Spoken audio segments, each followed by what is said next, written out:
오늘은 요한복음, 이제 요한복음의 첫 이적입니다. 요한복음은 마태, 마가, 누가 이 세 복음을 공관복음, 같은 시각으로 보았다 해서 공관복음이라 하고, 이제 이 요한복음은 사복음서에는 속하지만은 공관복음에 속하지 않는 그러한 복음서입니다.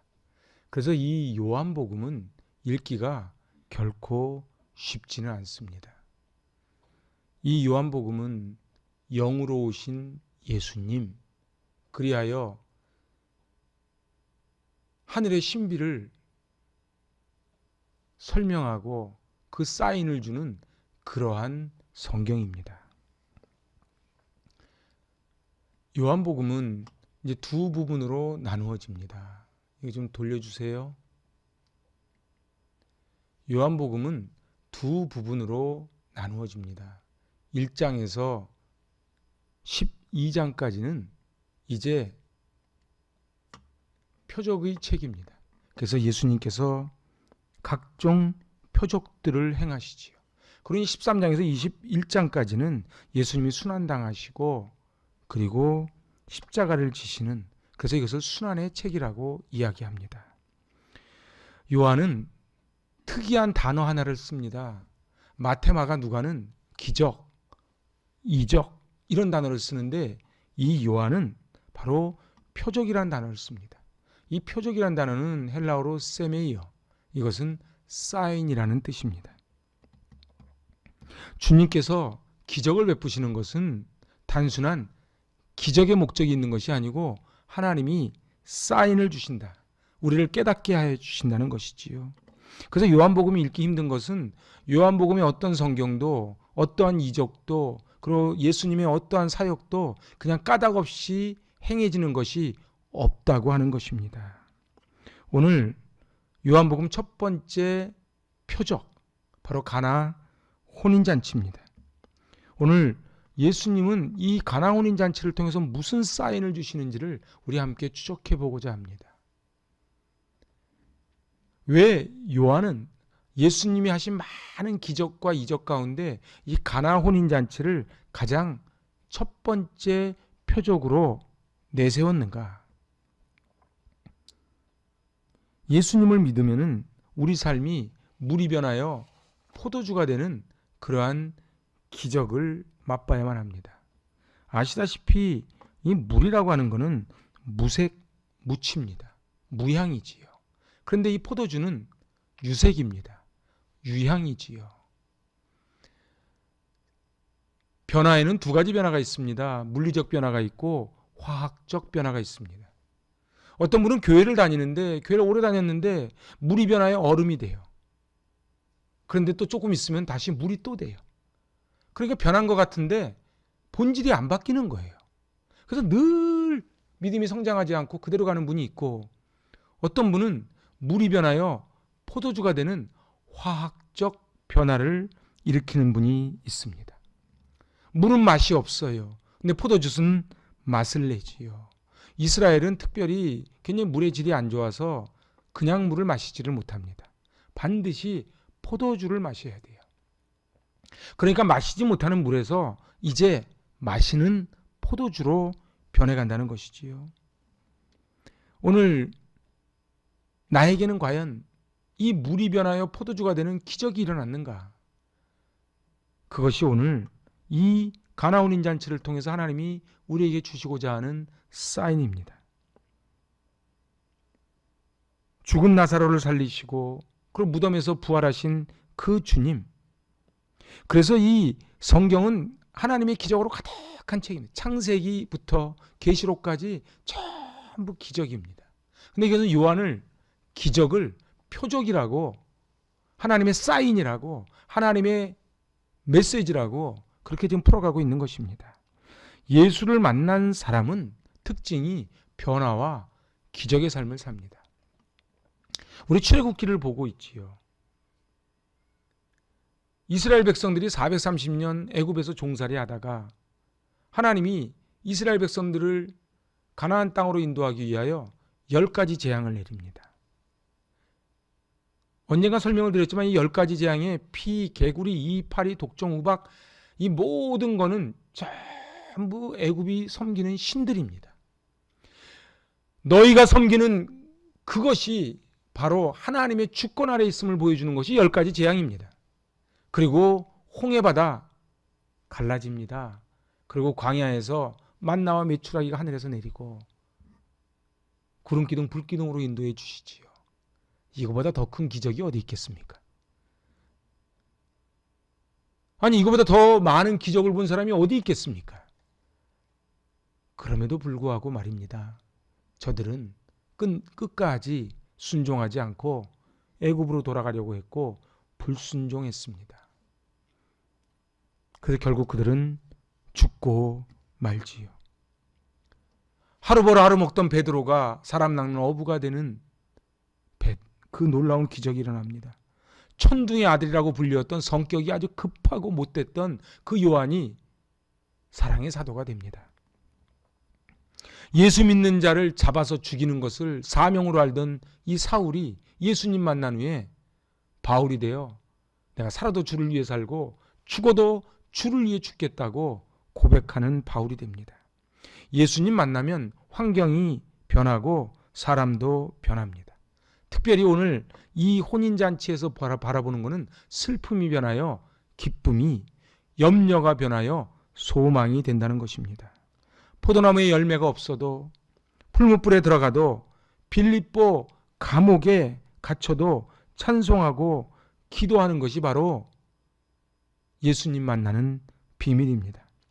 사람들은 다 환경이 좋아지길 원하지요. 조금 더 잘 살기를 원하고 좀 더 건강해지길 원하고 그런데 말입니다. 정말 건강해지고 정말 돈이 많아지고 그리고 우리가 스펙을 많이 쌓으면 사람이 행복해질까요? 저는 오늘 이 짧은 11절에 이 말씀을 통해 하나님의 기적을 맛보는 귀한 시간 될 수 있기를 바랍니다. 오늘 이 1절에서 11절까지 한 단락 중에서 마지막 11절이 중요합니다. 같이 읽어볼까요? 예수께서 이 첫 표적을 갈릴리 가나에서 행하여 그의 영광을 나타내심에 제자들이 그를 믿으니라. 아멘. 이 기적을 지금 첫 표적이라고 이야기합니다. 표적은 바로 예수 그리스도가 하나님의 자녀라고 하는, 내가 눈앞에 보고 있는 이 예수가 그리스도라고 하는 것을 믿게 하시기 위하여 있는 것이 표적입니다. 물로 포도주를 만드신 이 기적은 단순한 그냥 기적이 아니에요. 포도주가 떨어져서 힘들었는데 이 잔치집에 포도주가 생겨서 너무 좋았다. 이것이 이 기적의 목적이 아니라는 것입니다. 바로 예수가 그리스도라고 하는, 예수는 그 당시에 흔히 있던 이름이거든요. 그 예수가 메시아 그리스도라고 하는, 그래서 이 사건을 통해서 제자들이 그를 믿으니라. 자, 오늘 저는 두 가지로 추적해 봅니다. 첫 번째 당면한 문제가 모자라는 포도주입니다. 오늘 이 평범한 집에서 있었던 일이에요. 지금도 성지순례 가보면은 그 가나 혼인잔치가 있었던 곳은 골목을 따라 쭉 들어가는데 거기에 지금 교회가 서 있지요. 이 가나라고 하는 거는 지도에도 안 나오는 그런 조그마한 곳이고, 그리고 여기 결혼식장인데 신랑이 누군지 신부가 누군지 혼주가 누군지 이름이 안 나와 있어요. 그러니까 그야말로 평범한 그곳에 예수님과 마리아와 제자들이 초청을 받습니다. 그런데 오늘 본문은 이렇게 시작을 합니다. 사흘째 되던 날. 사흘째 되던 날. 이스라엘 백성들은 보통 혼인잔치를 6일 동안 합니다. 그래서 안식일이 끝나면 바로 이제 혼인잔치가 시작이 되지요.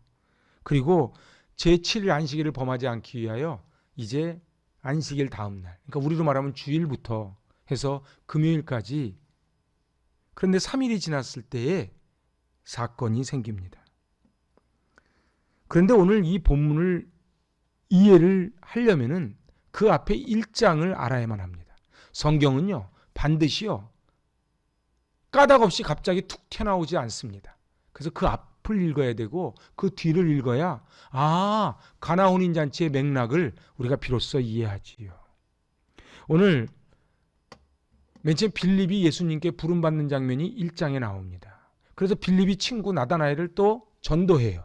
그에게 나다나엘이 하는 대답이에요. 같이 읽어보실래요? 나다나엘이 이르되 나사렛에서 무슨 선한 것이 날 수 있겠느냐. 우리도 다 그래요. 우리 교회 오시라고. 그 교회가 뭐가 있겠어. 사람들이 얘기하면 스펙이 어떻게 되는데? 어떻게 그 목사님 멋있어? 그 교회는 유력자들이 교회를 좀 다녀? 그 교회가 몇 명인데? 몇 평인데? 나다나엘 같은 거예요. 나다나엘이 뭐라 그래요? 나사렛에서 무슨 선한 것이 나겠느냐? 네가 그렇게 침이 마르도록 나에게 추천하는 그 예수가 나사렛 출신 아니냐? 그때 예수님이 무화과 나무 아래 있을 때 내가 너를 보았다 이렇게 말씀하세요. 그러니까 갑자기 나다나엘이 이렇게 말을 합니다. 당신은 하나님의 아들이시요 당신은 이스라엘의 임금이로소이다. 제가 이 부분만 가지고도 1시간 설교를 해야 돼요. 자, 나다나엘은 나사렛에서 무슨 선한 것이 나겠느냐? 그랬다가 갑자기 무화과 나무 아래에 앉아 있을 때 내가 너를 보았다. 우린 좀 잘 이해가 안 되지요. 이건 제가 잘 나중에 설명해 드릴게요. 어쨌든 당신은 하나님의 아들이고 이스라엘의 임금입니다. 이렇게 고백을 할 때에 예수님이 이렇게 말씀하십니다. 같이 받들어 봉독합니다. 하늘이 열리고 하나님의 사자들이 인자 위에 오르락 내리락 하는 것을 보리라 하시니라. 나다나엘이 똑똑한 사람이거든요. 이 똑똑한 사람들이 예수 믿기 힘듭니다. 나사렛에서 무슨 선한 것이 나겠느냐? 내 레벨 정도 되는데 내 이 정도 교회 다니면 되겠어? 뭐 이러는 거예요. 그런데 갑자기 예수님이 네가 무화과 나무 아래 앉아 있을 때 보았다. 그러니까 갑자기 무릎을 딱 꿇고 당신은 하나님의 아들이고 이스라엘의 임금입니다. 그랬더니 예수님이 뭐라 그래요? 네가 하늘문이 열리고 인자 위에 오르락 내리락 하는 것을 보리라. 그 일이 있은 후에 사흘째 되던 날에. 그게 오늘 2장 1절이에요. 예수님의 기적은요, 특별한 날에 정해지는 것이 아니고 하나님이 정하신 날에 하나님의 방법으로 이루어집니다. 오늘 그리하여 이 기적의 장소는 평범한 장소예요. 알려지지 않은 가나라고 하는 그곳에 평범한 사람들이 결혼식하는 그 장소에서 놀라운 바로 빌립과 나다나엘을 제자로 부르신 후에 놀라운 이 사건이 벌어진다는 거예요. 사랑하는 여러분, 오늘 이 제단에서 예배를 드릴 때에 우린 여러분 나다나엘 같은 마음으로 오진 않으셨습니까? 나사렛에서 무슨 선한 것이 나겠느냐? 그런데 오늘 하나님은 가나에서 예수님이 들어가시기만 하면 그곳이 놀라운 표적의 현장, 기적의 현장이 된다는 것입니다. 오늘 그 기적이 일어날 줄로 믿습니다. 그 기적의 시작은 이제 포도주가 떨어졌다. 메시지 성경은 포도주가 거의 바닥났구나 이렇게 기록을 합니다. 기적의 시작은 우리 인생이 바닥을 경험할 때 시작이 됩니다. 생각을 해보세요. 이 잔치집에는요 포도주가 생명이에요. 근데 포도주가 바닥이 났어요. 우리네도요 통장에 돈이 바닥이 났어요. 건강 수치가 떨어져요. 자녀들이 속을 새겨요. 힘들 때 그때 역사가 일어납니다. 그때 기적이 시작이 됩니다. 기적은 우리의 요구를 채워주는 것이 기적이 아니고 하나님의 은혜로 오는 것이 기적인 줄로 믿습니다. 우린 자꾸 기적을 달라 그래요. 하나님 돈 좀 벌게 해주세요. 하나님 건강 주세요. 하나님 우리 아이들 잘 되게 해주세요. 이거 해주세요. 저거 해주세요. 하지만은 사실은 그것을 표적으로 받아들이지 않는다면 그냥 그 순간 좋고 마는 것이지요. 자, 이제 두 번째 사인은 기적을 보는 순종입니다. 오늘 마리아가 예수님께 말씀해요. 포도주가 떨어졌습니다. 이 얘기는 무슨 얘기인 줄 아십니까? 마리아는 그 예수님이 그리스도이심을 알았어요. 왜냐하면 수태고지를 했거든요. 그래서 이 포도주를 구할 수 없는 이 시골 깡촌에서 포도주가 떨어졌는데 당신이 말씀하시면 넉넉히 포도주를 만들어낼 줄로 믿습니다. 지금 그 소리 하는 거예요. 그럼 예수님이 어떻게 대답하시겠어요? 어머니 걱정하지 마세요. 이래야 되잖아요. 근데 예수님이 이렇게 말씀하십니다. 어머니, 그것이 저에게 무슨 상관이 있다고 그러십니까? 아직 제 때가 오지 않았습니다. 마리아가 얼굴이 어떻게 됐을까요? 마리아가 그래도 그 여러 하객들과 제자들과 많은 사람이 있는 앞에서 그래도 어깨에 힘이 좀 들어가야 되는데 여기에 포도주가 떨어졌다고 얘기하는데 예수님이 그게 나랑 무슨 상관이 있습니까? 아직 때가 오지 않았습니다. 우리도 그래요. 제가 명색이 장로인데, 권사인데, 집사인데, 목사인데, 제가 이렇게 기도하면은 응답해 주셔야 될 거 아닙니까? 근데 우리 주님은 그러시는 거예요. 아직은 때가 되지 않았다. 아직은 때가 되지 않았다. 근데 마리아의 믿음이 멋있어요. 같이 읽어보실래요? 너희에게 무슨 말씀을 하시든지 그대로 하라. 이 마리아의 믿음을 주목해 보시기 바랍니다. 마리아는 어떻게 이 많은 사람 앞에서 나를 공개망신시킬 수가 있냐? 그러지 않았어요. 너희에게 무슨 말씀을 하시든지 그대로. 이게 무슨 말씀이에요? 하나님의 때에 하나님이 하실 것이다. 저를 한번 따라해 보세요. 하나님의 때에 하나님이 하십니다. 그런데 이 마리아의 믿음보다 우리가 더 주목해서 봐야 되는 믿음이 있어요. 그게 바로 하인들입니다. 이 하인들은 이름도 없어요. 노예예요. 그냥 말하는 짐승이에요. 그런데 갑자기 예수님이 명령을 하는 거예요. 아귀까지 돌 항아리 6개에다 아귀까지 물을 채워서 가져와라. 이 돌 항아리는요. 지금 저 가나 혼인잔치 있는 곳 그거 박물관에 있는 그 당시에 1세기 당시에 돌 항아리. 저도 성지순례 가서 들어보니까요. 꼼짝도 안 해요. 보니까 와인병으로 계산을 해보니까 약 100에서 160병의 와인이 들어가는 거야. 하나에. 와인 안 드셔보셔서 잘 모르시나요? 하여튼 많아요. 돌도 무겁죠. 물도 무겁죠. 그런데 뭐라 그래요? 가서 물을 채우래. 어디까지? 아귀까지. 오늘 이 기적의 중요한 포인트는 철저하게 숨겨져 있는 이 하인들에게서 일어납니다. 근데 또 물을 떠왔더니 뭐라 그래요? 이제는 떠서 연회장에게 갖다 줘라. 하심에 갖다 주었더니. 자 보세요. 연회장에게 갖다 주라와 갖다 주었더니 사이에 뭐가 있습니까? 없어요. 우리 주님이 우리에게 말씀하세요. 이해가 안 돼요. 아니 지금 포도주 떨어진 거랑 물 채우는 거랑 무슨 관계가 있습니까? 근데 예수님은 설명을 안 해주시고 그냥 물을 가득 채우래요. 그걸 갖다 주래요. 창세기에서 계시록을 쫙 꿰뚫으면 한 단어가 나옵니다. 그게 뭔지 아십니까? 순종입니다. 제가 지난 로마서 시간에 말씀드렸어요. 하나님의 콜링, 하나님의 부르심에 응답하는 게 순종이에요. 근데 이게 잘 안 돼요. 우리도 애들 키워보지요. 애들 제일 힘든 게 뭐예요? 순종이에요. 이 은혜가 없으면 이게 안 돼요. 여러분들 똑같이 성전에 앉아 있다고요. 똑같이 다 은혜 받는 거 아닙니다. 근데 이미 올 때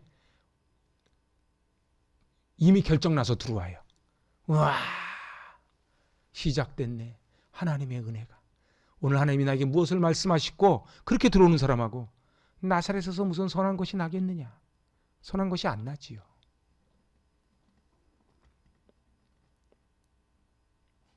하인은 그냥 시키는 대로 하는 게 하인이에요. 근데 하인이 속으로 무슨 생각을 했을까요? 도대체 이게 좀 무슨 시츄에이션이, 무슨 상황인지를 설명을 안 해주는 거예요.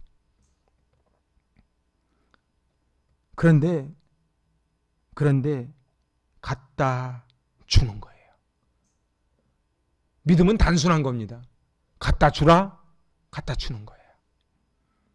사랑하는 여러분, 이 순종에 기름 부음이 있기를 바랍니다. 그런데 놀라운 거는 그것이 어디에서 났는지 알지 못하였으나 물을 떠온 일꾼들 하인들은 알더라. 저는 이 성전에 들어올 때마다 사실은 눈물이 나는 사람입니다. 지난주 목요일 날 여기 소방점검 나왔어요. 그래서 여기 들어오는 이 앞에 들어오는 입구 방화 유리를 해야 되는데 다 뜯으라는 거예요. 저걸 다 뜯으면요, 돈도 돈이지만 엄청난 공사가 벌어집니다. 사실은 여러분들은 모르시지만은 저 문 2번 설치한 겁니다. 맨 처음에 설치했다가 제가 이 법적으로 안 맞는다고 소리를 듣고 저걸 뜯어내고 새로 비싼 돈 주고 갖다 해놓은 거예요, 저게요. 제가 소방서에서 오신 분들한테 설명을 쫙 해드렸어요. 그랬더니 그분들이 맨 처음엔 단호하게 말씀하시다가 저는 처음 봤어요. 유리에 요만한 스티커가 하나 붙어 있더라고요. 저 10년 동안 있으면서 그 유리에 스티커를, 여기서 유리에 스티커 보신 분 아마 없을 거예요. 근데 그 스티커를 이분들이 찍더라고. 확대해가지고 쫙 하더니만 방화유리 맞네요. 물떠온 하인이 하는 거예요. 어제 소방 지적당에서 저쪽 계단실 싹 다 청소해냈지요. 모르는 분들은 깨끗하네 그냥 그러고 끝나는 거예요. 근데 아는 분들은 그 기쁨이 있는 거예요. 여러분들, 이 연회장이라고 하는 거는요, 혼주가 아닙니다. 그 당시에 이스라엘 풍습은 혼주가 따로 있어. 그러니까 신랑 신부의 엄마 아빠가 있고, 연회장은 한마디로 우리로 말하면 예식장 사장님이야. 예식장 사장님은 모든 걸 총괄해서 부족하지 않게 다 해놔야 되는데, 예식이 끝났는데 식당에 밥이 없다는 거예요. 그런데 연회장도 어디서 났는지를 알지 못하는 거예요. 누구만 알아요? 물떠온 하인만 아는 거예요. 사랑하는 여러분, 하늘나라도 그렇습니다. 그냥 다 된 거, 이루어진 거 별로 감동 없어요. 그런데요, 한 땀 한 땀, 제가 왜 눈물이 납니까? 이 성전에는요, 어떤 한 개도, 어떤 디자인 하나도 그냥 생각 없이 툭툭 이루어진 거 없어요. 돈이 많아서도 아니고 정성을 들여서 저기 타일 공장까지 가서 구해오고 뭐 그러면서 여기까지 온 거예요. 정말 은혜 아닙니까? 어떻게 우리 성전 들어오실 때 성전이 너무 참 이쁘고 좋다 이런 생각이 드시는지요? 이 성전은요, 기도의 단이 많이 쌓인 곳입니다. 그래서 될 수 있으면 이곳에 와서 기도하세요. 그러면은 그 성령께서 보호해 주시는 것이 있는 것입니다. 오늘 같이 읽어보세요. 연회장은 물로 된 포도주를 맛보고도 어디서 났는지 알지 못하는, 연회장이 원래 리더 아닙니까? 리더도 몰라요. 혼주도 몰라요. 그리고 손님들도 몰라요. 누구만 알아요? 물떠온 하인만 아는 거예요. 그래서 저는 맨날 기도하는 게 있어요. 우리 사랑하는 성도님들이 한 분 한 분이 정말 애쓰고 수고해서 이 재단을 세워가고 각 삶의 자리에서 최선을 다하시는 모습을 보면서 하나님, 저들의 땀, 저들의 눈물이 헛되지 않게 하여 주시옵소서. 생각을 해보세요. 여기서 제일 기쁜 사람이 누구일까요? 하인이지. 연회장하고 손님들은 몰라요. 그냥 마시는 거예요. 마시고 그 다음에 또 떨어지겠죠. 근데 하인들은 혼인잔치가 벌어질 때 사람들이 쫙 마실 때 얼마나 기뻤을까요? 그건 나는 그 비밀을 알고 있다. 나는 그 비밀을 알고 있다. 그래서 제가 소방관이 그렇게 서슬퍼렇게 말씀하실 때 나는 이 유리의 비밀을 알고 있다. 그래서 얘기를 한 거예요. 오늘 기적을 행하시는 분은 예수님이십니다. 혼인잔치에 예수님이 들어오시면 게임이 끝나는 거예요. 그래요. 우리 인생이 포도주가 바닥이 나요. 삶이 너무 공고해요. 언제 끝날지를 몰라요. 그럼 아무 대책이 없어요. 한번 가보세요, 성지순례. 그 근처에서 포도주를 어디 가서 구해옵니까? 그런데 예수님이 오시면, 그래, 예수님이 오셔서 물을 아기까지 채우라고 하는 그 단순한 명령 앞에 순종하는 하인들이 있을 때에 그 잔치집은 기쁨으로 변해간 것이지요. 왜? 예수님은 그냥 포도주로 변해라 짱 그러면 되는데 왜 예수님은 가서 물을 떠서 아기까지 채우라고 시키셨을까요? 그걸 보는 거예요. 하나님의 전이요, 예수님이 하실 줄 몰라서 안 하시는 게 아니에요. 근데 우리 주님이 그러시는 거예요. 네가 이 제단을 세워주거라. 네가 이 제단에 채워주거라. 그랬을 때에 우리 주님 우리를 일시키는 게 목적이 아니고 그거를 통해서 하인들이 아무도 모르는 그 기쁨을 누렸던 그 기쁨을 맛보기를 원하신 우리 주님의 뜻인 줄로 믿습니다. 자, 이제 손님들 얘기예요. 같이 읽어볼까요? 말하되 사람마다 먼저 좋은 포도주를 내고 취한 후에 낮은 것을 내거늘 그대는 지금까지 좋은 포도주를 두었도다 하니라. 가로 열고 나도 몰라. 손님들이 그러는 거예요. 보통은 좋은 포도주 줬다 좀 취하면 나쁜 포도주를 주는데 여기는 어떻게 나중에 더 좋은 걸 줬냐? 연회장이 글쎄. 근데 이 기적이 언제 일어난 줄 아십니까? 그것은 바로 갖다 주라 했을 때, 그 갖다 줄 때 기적이 일어난 거예요. 우리는 인생이요, 꽤 어려운 것 같지만 사실 그렇지 않습니다. 단순해요. 믿음은 단순한 거예요. 아브라함이 갈 바를 아직 못했을 때 그냥 가는 거예요. 가라. 왜요? 그냥 가는 거예요. 저도 이 목회를 하면서 저 새벽마다 기도하는 게 있어요. 하나님, 저는 모릅니다. 저는 아무것도 할 수 없습니다. 우리 주님이 허락하신 데까지만 갑니다. 그렇지만은 저는 그냥 물돈 하인이 되고 싶은 거예요. 물돈 하인이 되고 싶은 거예요. 그냥 아귀까지 채워라. 생각을 해보세요. 돌 항아리 저 얼마나 무거운데 아귀까지 채우래. 하나님 언제까지입니까? 인자의 때가 되면 하나님이 행하시리라.